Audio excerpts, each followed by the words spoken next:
It includes two types. One called static, the other one is called dynamic. The difference between these two is that for static treatment strategies, they are predetermined. You know exactly what would happen to the patients during the follow-up. It's for everybody over time. For dynamic treatment strategies, they vary among subjects, and importantly, actual treatment are known before follow-up starts.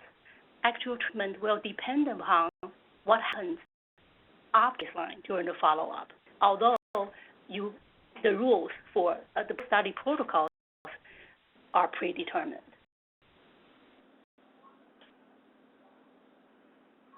The spectrum of statistical methods that we can use for causal inference. For intervention only, all methods work.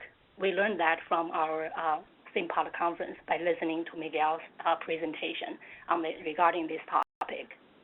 For sustained treatment strategies, generally only G methods work. G stands for generalized.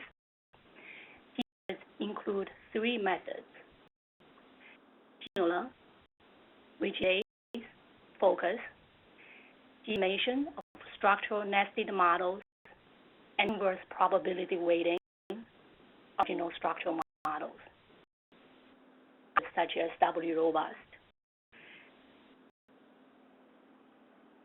Standard methods. Okay, so for sustained treatment, my point is that for sustained treatment strategies, G methods generally work. However, standard methods would not work, and I will explain why this is the case in the next several slides. Let's first look at several examples for sustained treatment strategies. For ones, they're fixed for everyone, fixed schedule. For example, take certain level of medication daily during 5 years, the same for every day.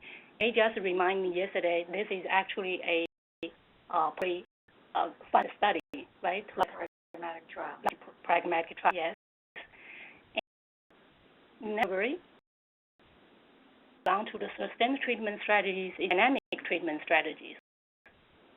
To start, when to switch, how to adjust, what to target. These treatment strategies are very common in real world, especially in the chronic disease setting, because in those settings we focus upon time-varying treatment on longitudinal patient outcomes.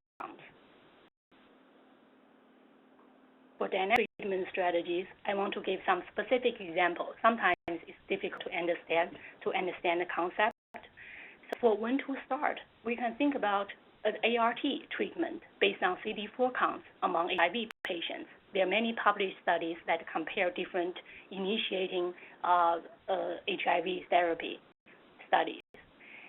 And for my pilot study, that is funded by PCORI, we finished in 2014.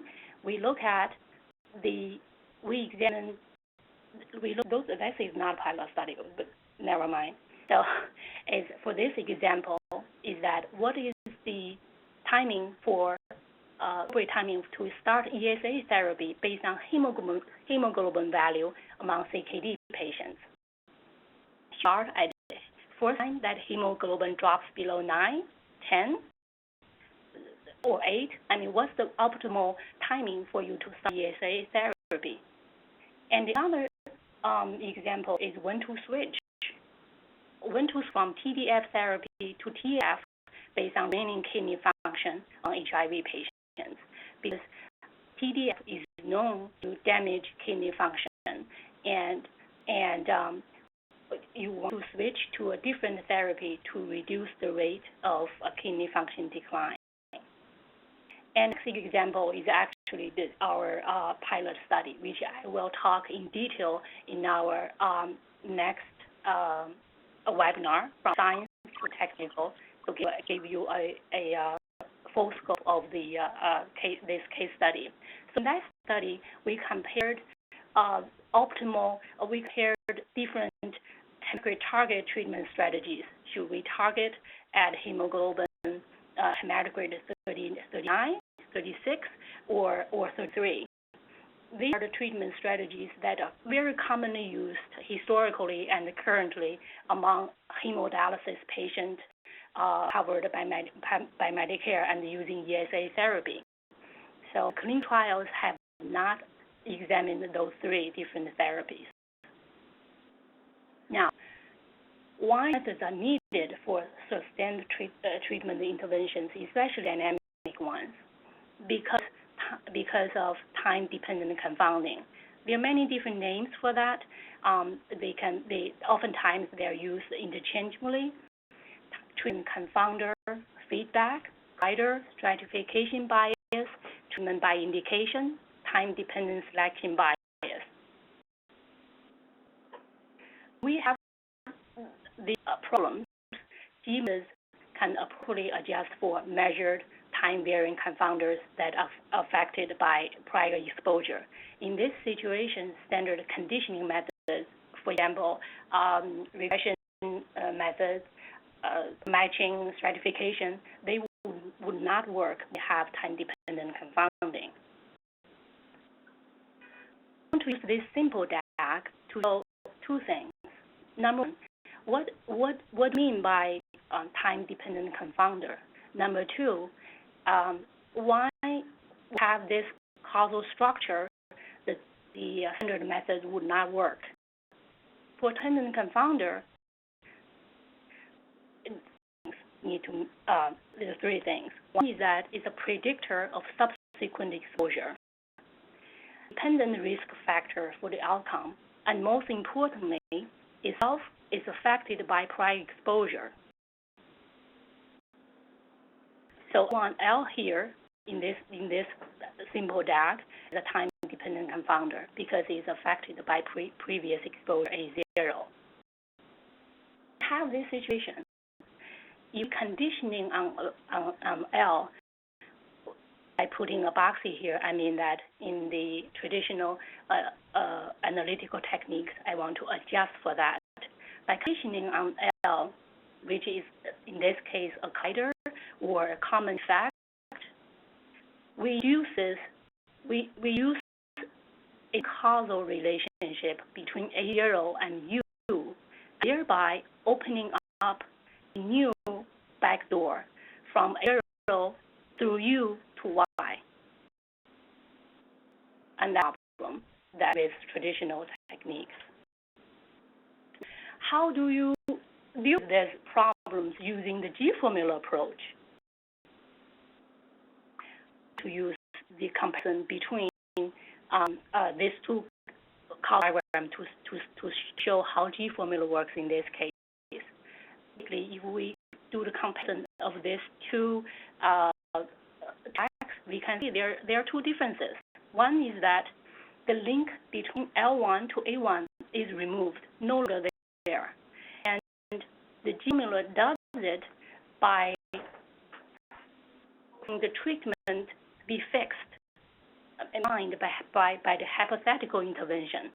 For example, in this case, I for A0 and A1 both to be 1 under the hypothetical intervention, which is always treat. The question I'm answering is what would happen had A0 and A1 been determined by the intervention? What would have happened? Everyone in the entire population received the same treatment for A0 and A1. So by having A0 and A1 fixed, remove the link between L1 and A1, and we thereby break the treatment confounder feedback. The conceptual basis for the G-formula approach. We also actually applies to the conceptual basis for the IW approach. Remember in the pseudo population, when we use weighting, the link between L1 and A1 is no longer there in the pseudo population. So the conceptual basis is the same for both methods. This is a story about the G formula. There are many names for it: G computation formula, G formula, G computation algorithm, G computation procedure, parametric G formula. There are many different names for it, but they all mean the same thing, which is G formula that we are talking about today. Because this is a relatively new approach. Many times when you look for publications, related publications, you probably want to try different keywords to find what you find. What you want to find, especially given there are very limited publications that use the G formula methods. Okay, and it is a powerful tool in the presence of treatment counter feedback. To IPW approach, which is commonly used now in epidemiological studies, it is G formula method is much less commonly used. Two reasons. Number one is model misspecification, which is a major concern for this statistical methods. Another reason is the lack of software. For years, it's very difficult in terms of programming and coding to use this approach. Like IPW, you can use SAS or other software to. There is a standard software. You can use those routine procedures to program. But again, the availability of G formula SAS macro and the G formula statement and some other coding available for the G formula, we are seeing increasing applications. Why having this? Okay, I got it. I'm going to give you some examples about simple examples, which I think is very fun. So I want you to write with me. Basis of the G formula. A G formula is a generalization of standardization. Right. The examples that I'm going to give is this: 1 point example, time points, continuous outcome. 2 time points, outcome is time to event. Then I'm going to move on to a parametric modeling case to deal with high dimensional data. I'll show the steps, but the most important thing is the control basis, because we can apply exactly the same idea to all different examples, either way, non-parametric or parametric cases. Okay, so let's take a look at this first example.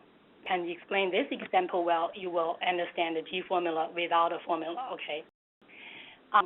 We have a conval, trend A, outcome Y, all binary, most simple case. 100 patients, this circle here. I hope you can see my cursor. And 40 of them, L equals 1, 60 L equals 0. And then some of them get treated, some of them not. This is the observed data. And then let's calculate the observed risk of Y. The observed risk of Y is we can summarize the distribution of Y based on the weight average of risk from each branch. So let's first take a look at the first branch. For this branch, 0.1. Right, with the risk of Y for this branch, times the probability of this branch, right, which is 15 divided by 40 times 40 divided by 100. Probability of Y, observed probability of Y for the branch. We do the same thing for the second branch with 0.2 times probability of this branch. 25 divided by 40 times 40 divided by 100. That is the second branch. We do the same thing for the third and the fourth branch, and then we do the sum of the 4 branches. We got observed risk of Y. There is a much simpler way to calculate observed risk of Y, but I really want to do this by the dissection the computation into 4 branches, I can do a side-by-side comparison with the G formula. Okay, now let's move on to the right box, which is the G formula box. Remember what I just said? G formula is generalization of standardization. Standardize it. How? Very simple, like what we learned from Epidemiology 101, right? Replace this probability with 1 because what I wish to know is that what would happen if I treat everyone in the entire population. So I replace this branch by value 1. What second branch? The second branch has no possibility because I got treated.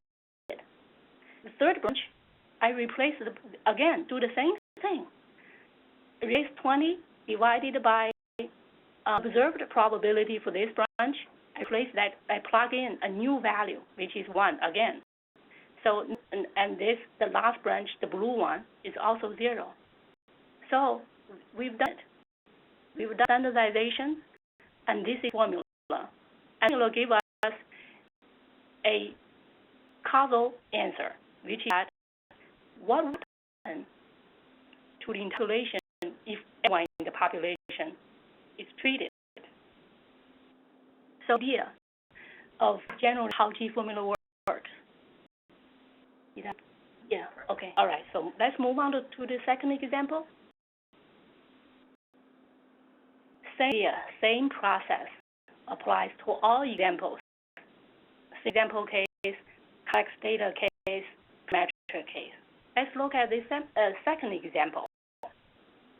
You may be able to see, the small numbers like, 270, 2.5. But it doesn't matter. What I want to show is that the process is exactly the same. But we have 2 time points. Okay, time 0 and time 1. We have a continuous outcome over here. It's continuous outcome 2.5, expected to exceed the value of y given the past. Okay, let's do the side-by-side comparison again to show the process. First, let's do the expected value of y entered observed. Left box is the observed. The right box is the counterfactual, which is based on the G formula. Okay, for the observed, for the G formula for this case, I wish to know if I ever treat every subject in the population for all time periods, what would happen? That's what I want to know. Okay, so for this question, let's first go back to the observed data. Let's do the process again. For the observed data, we can see that we have 4 branches that observed 0 and 1 who did not receive treatment, right? So these are the branches that I care about. I don't need to know all other ones. Okay, these are the ones that I care about for my question. For my question, I want to know. Okay, so same thing. Related for the observed. How do we calculate observed? Remember, it's a weighted average of risk. Do it again. For the first branch, 2.5 times the ability of this branch, right? Which is 270 divided by 450 times 450 divided by 600 times 600 divided by 1,200 times 1,200 divided by 2,000, right? Oh, so we got a first branch. See? Weighted risk for the first branch, weighted risk for the second branch, the third and fourth, and add it all up. I got observed risk. Now, I do the plug in, which is plug in new number, or you say substitute or replace. Replace what? Replace this probability by 1. Same thing, because I mean that I'm intervening on everyone to make sure that no one is treated. Okay? And I'm intervening not just the period. This is the time 1. I'm also intervening on all time period. So I can replace this one with 1 to 2, not put 1 here to save some space. But it's the idea. So got to remove old property and replace a new one defined by the hypothetical intervention you wish to estimate. And we got the G formula. We were done the standardization. Okay. Now, on to the third example. Also simple. I made it even more simple. But I want to use this example to show what happens when we have how we're going to do the standardization when we have time to event, when we have a survival outcome. Second, observed risk of death, left box, G formula, right boxes.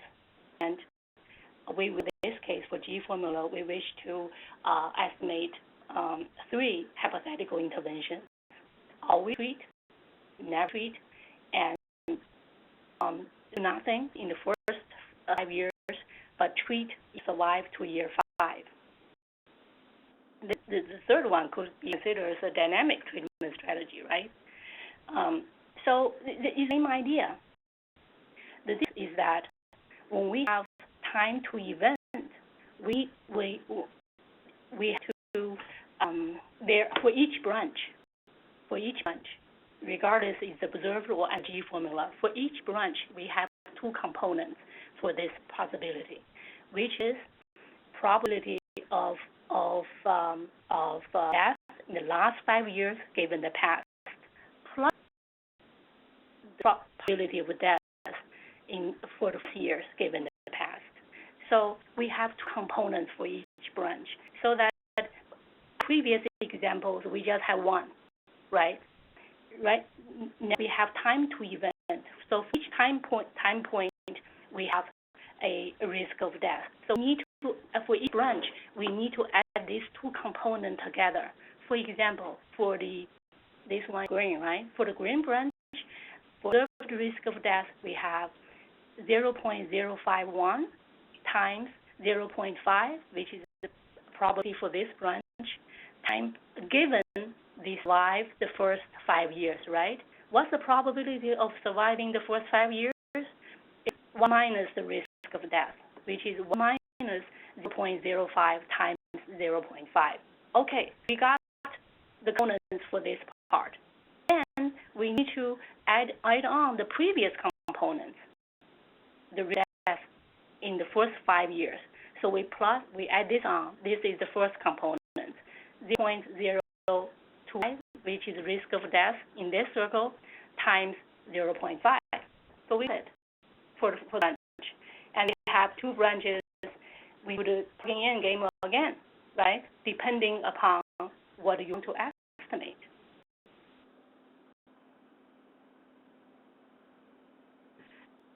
Usually, we have much more complex data. We have variables, some of them continuous covariates, and much longer periods of follow-up, high-dimensional data. In this case, we need to rely on parametric modeling. And I will talk about how we're going to do it. So like 1, modeling that parametric G formula works by first modeling the relationship between the variables seen in the observed data. Time we model time confounders and treatment and study outcome. Step 2. Using model parameters estimated from step 1, we simulate what would have happened to the subjects in the study had the treatment variables over time been determined by the hypothetical intervention, rather than being allowed to evolve naturally as seen in the observational data. The simulation is carried out forward in time. All baseline confounders and outcomes are simulated under each intervention. We predict probability outcome based on the model parameters estimated in step 1. Step 3, it calculates the average of the subject-specific risk, like what we did before. In this case, we don't exactly have a stress because we have too many variables and too many time periods. We need to do a integral of this approximation. Then we bootstrap it to get the metric confidence interval. So four, we read again whatever you want to estimate based on your hypothetical intervention. Do you want to repeat the previous step by plugging in or substitute with a new number, right? You can be all ones, all zeros. Sometimes it's one, sometimes it's zero. So down what do you want to estimate, and then you can compare the population risks by risk ratios or risk difference to have a effect, causal contract for your research question. And this is not metric G formula is not difficult to understand. I think if we understand the examples that we described before, what we did in the parametric case is that we estimate the components that we need to do a G formula calculation. For example, in the first one, the conceptual basis is exactly the same. Okay, for the fourth step, we estimate the conditional probabilities, right? For each branch, don't we need to know the conditional probability of a density function over time? So that's what we do in the first step. And also another component, if we remember the previous example, is that we need to know the risk related to each branch over time, right? One of the components in product. So that's what we do in the second step. To predict the probability of outcome based on 1B. So now is to the sum for all the branches together, and number 4 is to repeat. Again, new number, substitute again. Okay, so this figure shows the process, which I already described in the previous slide.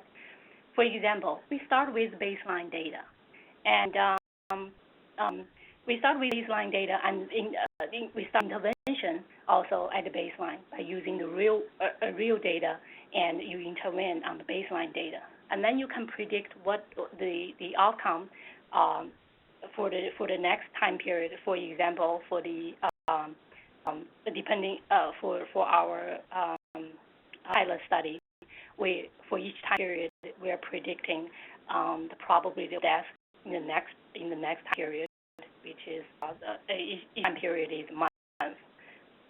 And then we repeat this process.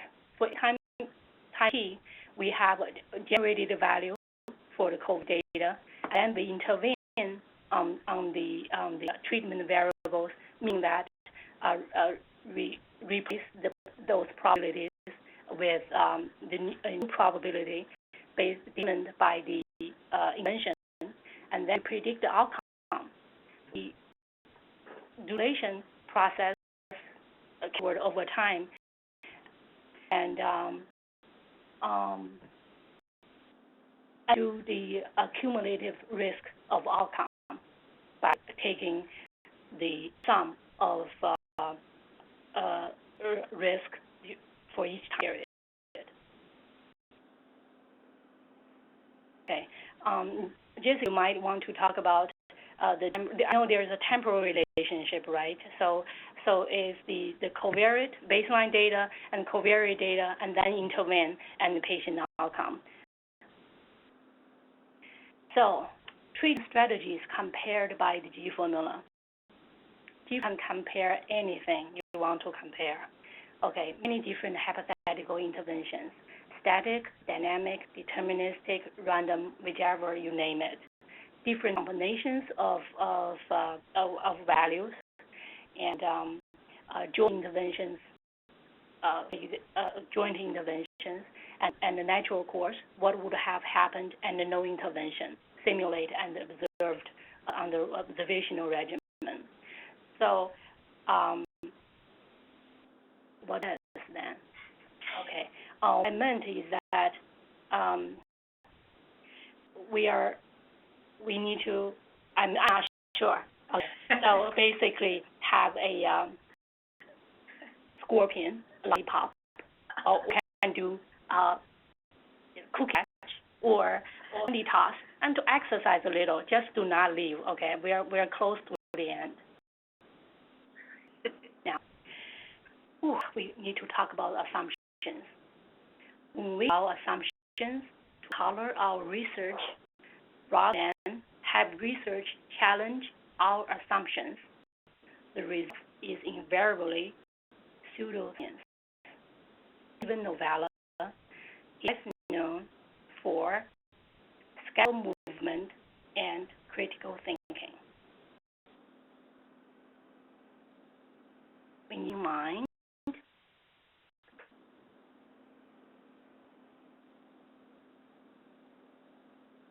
otherwise, will highway.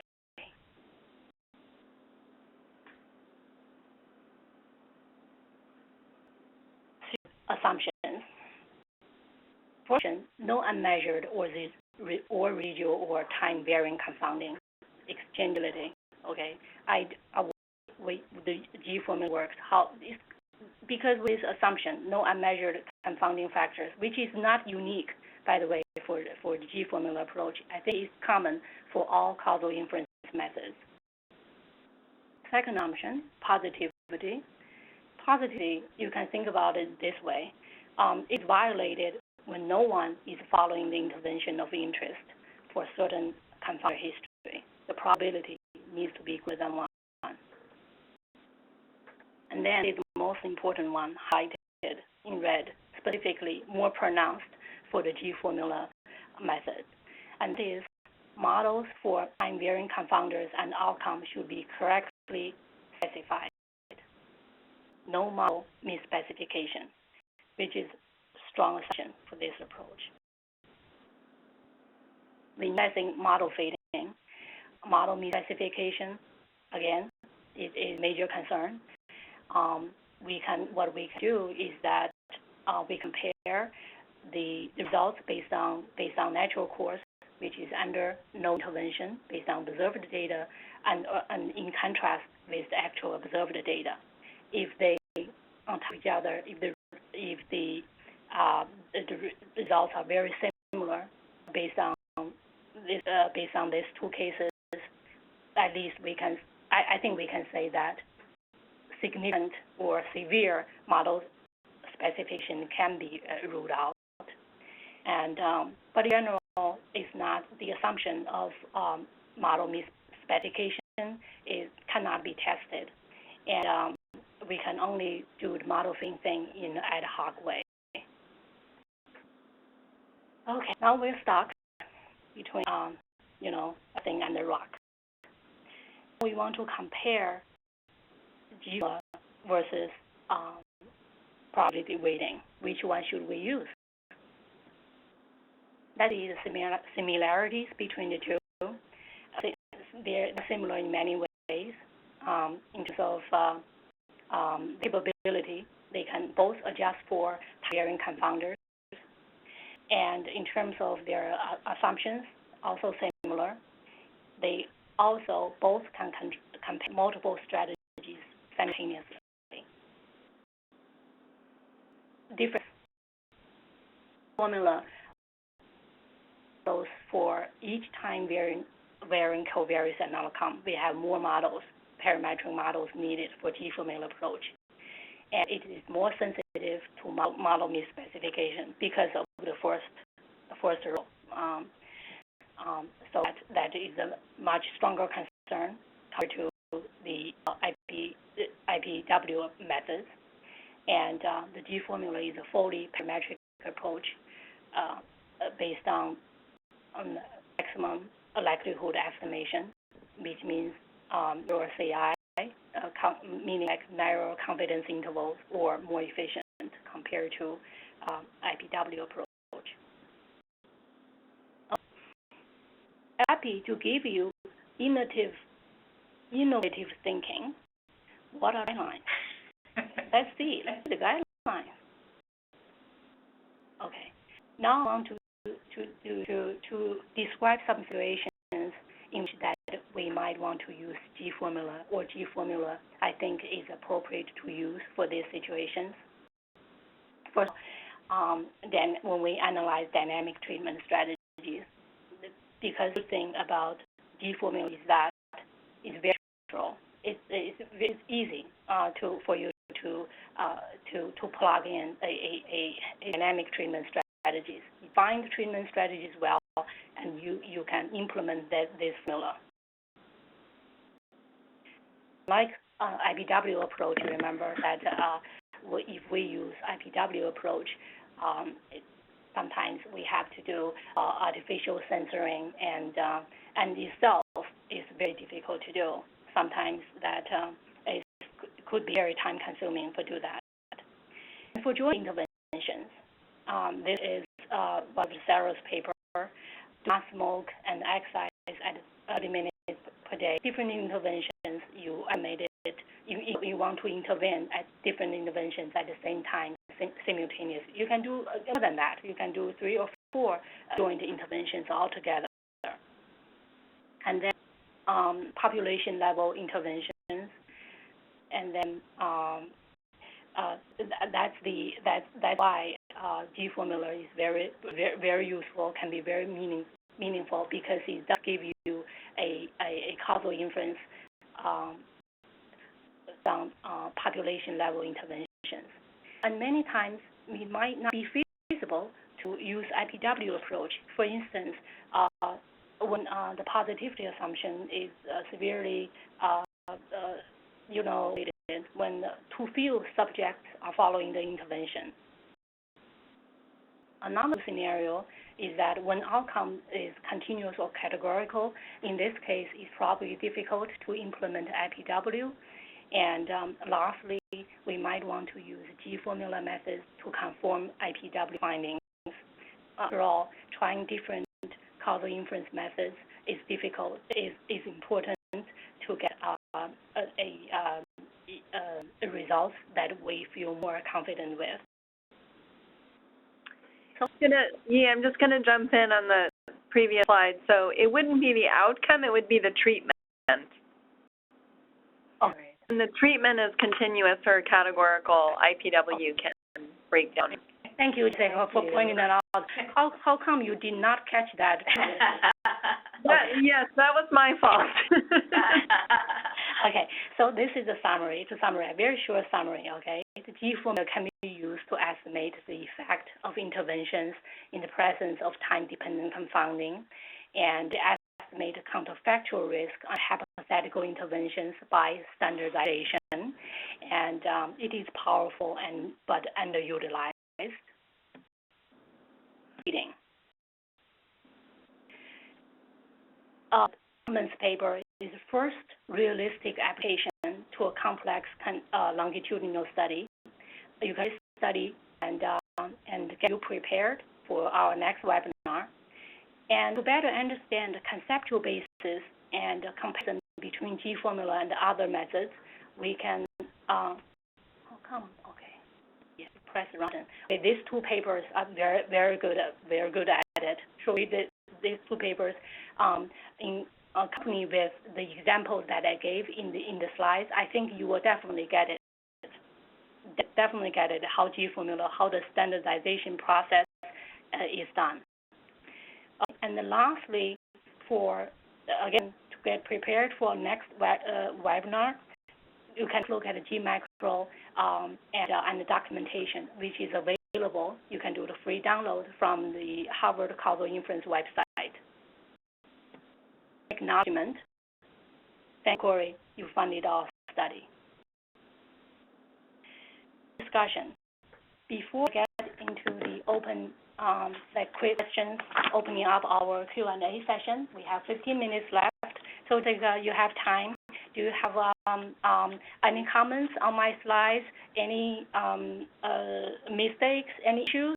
So I thought you did an excellent job I guess the only thing that I might clarify or just stress, if you go back to your first example. For example, okay. That was the numbers. Is the one? Right, so just time point. So it was sort of saying, look, the G formula gives you the causal effect by just replacing these numbers. And just to sort of stress back at this point, that it doesn't really. It's under the assumption of that the intervals are sufficient to control confounding. Exactly. Right. So just remember, this isn't magic. It doesn't automatically do that. We don't have magic. We just are very good at making assumptions. What happened? I thank you, Jessica. I also want to emphasize on that. What do we mean by canonical exchangeability? I mean, this example, we're saying that patients E0 because we want to treat everyone, right? That's the hypothetical intervention. For this case, we're saying that these two branches, the red branch and the blue branch, they are exactly the same. They're better than twins, meaning that they are copies of each other. That's the meaning of conditional exchangeability. That's why we can impute the missing value. That's why we can the counterfactuals with very strong assumption. Okay. Any other comments? I don't think so. I thought you did a really great job. Oh, thank you, Jessica. Yes, let's go ahead and do Q&A. Audience, you are all on mute now. Please shoot us your questions.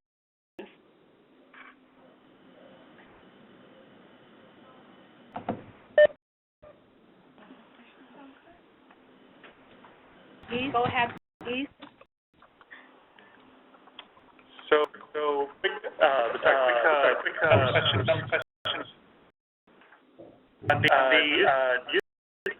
The formulate around 18 or 19? Yeah, there's a really horrible echo. Yeah, I don't know what's going on. I wonder if you could type for questions. Why don't I do that? Okay, right.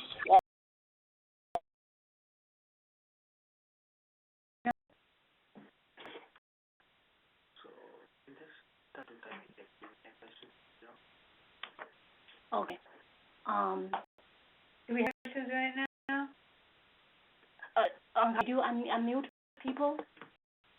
No, I did, but it creates an echo. Creates an echo. You can't have everybody talking Okay. at once. So, yes, we cannot hear the question well. Can you please send in the question by chat function, please? Can you Take the question and just If we have time to address all the questions, I promise that we can definitely address them after the conference by email. We have 10 minutes now. So What's the question, May? Okay. The question people are asking about the slides, if they'll be available. Can we send the slides? We will be available. If not today, definitely sometime either tomorrow or next week. We will make them available and let everybody know. Right. I just need to remove my daughter's picture. Can you please review the positivity assumption again? Could take a stab at that? That's a very important assumption. Jessica? Did she talk? She can't talk either. Okay. Or he can get her, I think, right? The assumption is that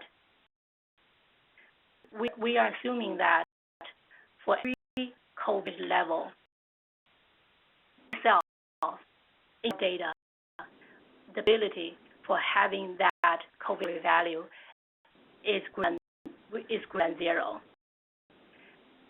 If zero. Am I mute still? Yes, you are. Go ahead. Yes, you are. Okay, so this is a good example. So you have the slide up right now. So the positivity assumption would be violated in this graph that you have. If there's 0 people, instead of having 15, A equals 1, for those who had L equals 1, let's say L is male or female. So L equals 1 is male and L equals 0 is female.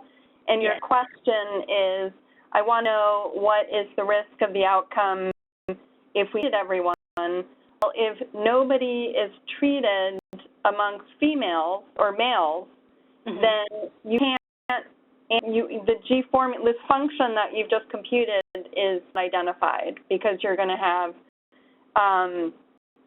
you're basically a zero cell. Yes. There. So, but the problem is if you needed to, so you have two choices. You could say, well, I just believe that sex is not a confounder, and I don't need to use the G formula. I can just take in of the risk amongst those treated, and that would give me that would give me the risk in a world had everyone been treated. But if you can't reasonably assume that sex is not a confounder, then you have a problem.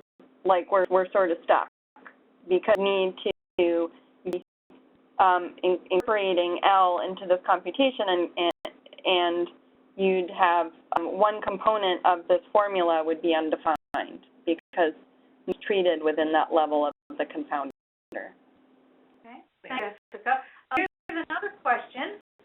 Does G formulation work if there are unmeasured treatments before time equals 0? For example, if the hemoglobin at baseline has already been treated by ESA therapy. So the way, without fully understanding the biology there, I would say that you view treatment before baseline as a baseline confounder, if needed to. So does that make sense? So if, for example, so the question is going to be defined by a baseline. I'm interested in understanding what effect of always treating individuals in the population beginning at a particular defined baseline time. So often you would want to consider questions where people are treatment naive, but you might consider questions where target populations for these questions where people have been previously treated, and so been previously treated or not could be a confounder for effect treatment during the period that you're considering. So you would want to adjust for it, and the G formula does accommodate line confounding and post-baseline confounding. That makes it general. Right. And G formula, I mean, in the parametric modeling, the step 1, we don't simulate baseline data. But based on the subject matter knowledge, if there is important baseline confounding factor, and that factor is not included in your database, and that's definitely a problem, which is common for all statistical techniques. Not, more pronounced for model specification for the G formula approach. Okay. We have another question.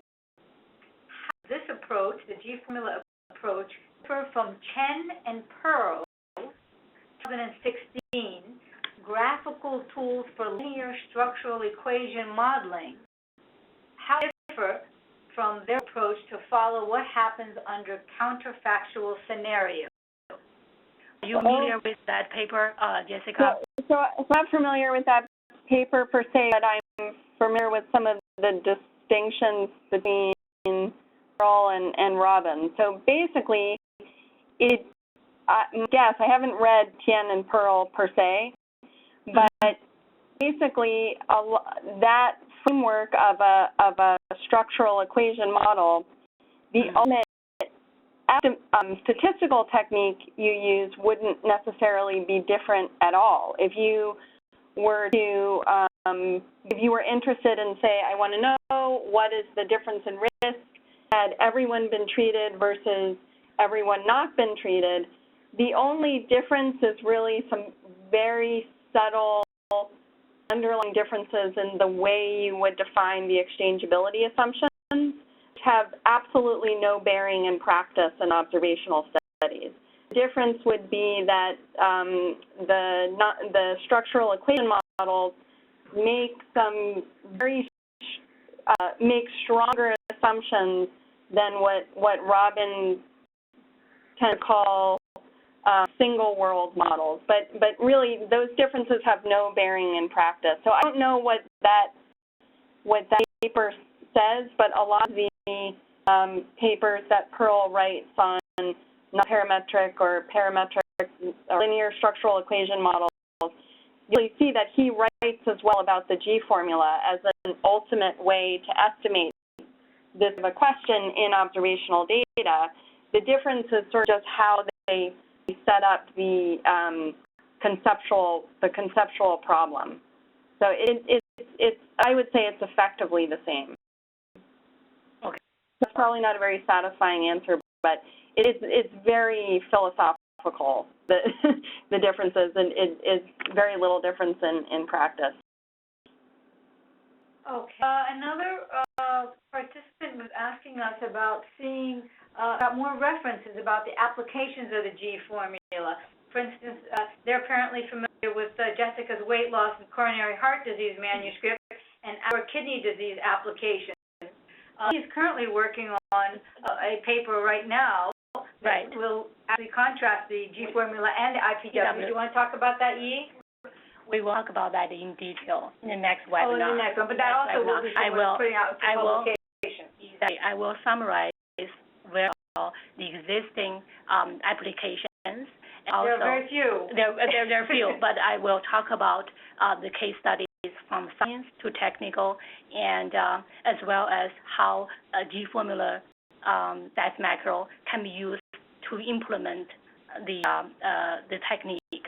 So, looking forward to our next webinar. I mean, I would say there's at least 20 papers out there now, applied papers. Right. How many IPW applications, Jessica, is all relative. Yeah, there's a lot.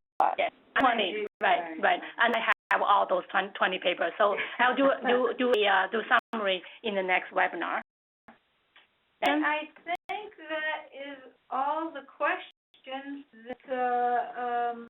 that we have right now, and that takes us right up to the end, which we were hoping Let me see if I have a couple more slides.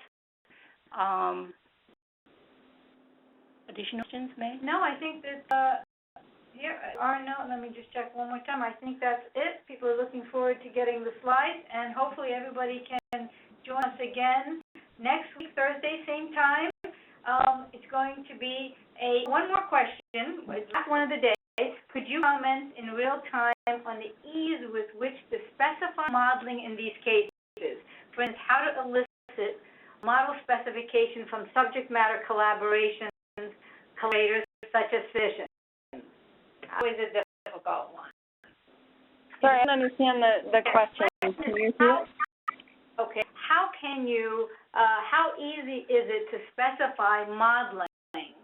You want to get model specifications from collaborators such as physicians. How do you facilitate that process? Because you need, as we all know, we need collaborators, physicians, clinicians, patients. How do we work with them in order to help us to specify our models, avoid model misclassification? By two layers. There's working with your collaborators to define the causal deck, which is sort of the first step. What do we need to put in those L's, to ensure that there's no measured confounding? Exactly. Collaboration itself is the first step, yeah. Right, that's really the first step. In terms of the model, a lot of that, unfortunately, is kind of arbitrary. I mean, which is why we need, it's sort of a necessary evil. So it's really the subject matter part is defining what do you put in L. And the reality is that the L's, often that's going to be a lot, and it's going to be too much to be able to compute the G formula in the way that Yi illustrated in those toy examples. is why the parametric G formula is a way around that, but a lot of times the assumptions making there are to make the problem tractable, not necessarily because subject matter is driving those. Sometimes there are ways to incorporate subject matter knowledge. For example, if we've had examples where two of our time varying confounders are, say, whether you've had a previous I and whether you've had a previous cabbage procedure. And we know that if you have never had an MI, the probability that you would have had a cabbage procedure by time t is 0. So you can incorporate, if you have deterministic knowledge between time and covariates in the data, or if, for example, you've made assumptions about missing data where you've carried forward covariates over time if they're missing for several follow-up periods, you can incorporate that into the in place of models, into the simulation. That's sort of the extent. Okay. Yeah. The sort of new work that's being done, it's not even funded yet, to sort of try to work in big data and machine learning into these sorts of programs. But now it's sort of using these observed versus model-based comparisons under no intervention to get a sense of where the models are reasonable. Okay. Okay. Excellent. Thank you all. We've run over a little bit. Thank you all for hanging on. Next week's talk will be a little bit longer. We're going to combine the next 2 weeks into next week's talk, so it'll probably run from 2 to 3:20. But we thought that would be easier than having people come in the next 2 weeks. So we look forward to seeing you all 2 o'clock next Thursday, and we'll send out a message, a reminder. Thank you. Absolutely. And please feedbacks to me if you have any questions.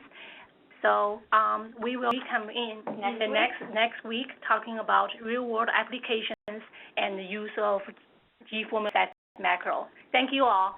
Bye-bye. Bye.